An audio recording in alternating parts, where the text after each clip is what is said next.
How to delete playlists on YouTube. This easy tutorial shows you how to remove playlists you've created on your YouTube channel. First, open the YouTube app on your Android device. Next, tap on the library icon at the bottom right corner of the screen.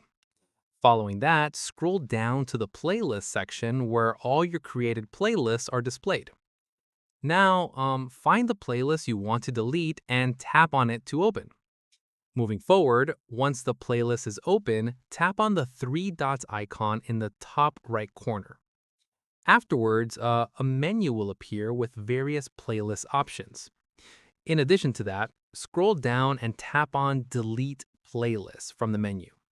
Once there, YouTube will ask you to confirm that you want to permanently delete this playlist. Subsequently, tap Delete or Confirm to finalize the removal. Moreover, keep in mind that deleting a playlist is permanent and cannot be undone. Afterwards, all videos within the playlist will remain on YouTube, but the playlist collection itself will be removed. Then the playlist will be immediately deleted from your library and channel.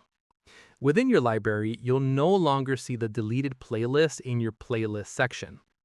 Alternatively, if you want to keep the playlist but make it private, you can change its privacy settings instead of deleting it. And that's it. If this playlist deletion guide helped you organize your YouTube library, please like the video, subscribe for more YouTube tips, and enable the bell icon to stay updated. See you in the next one.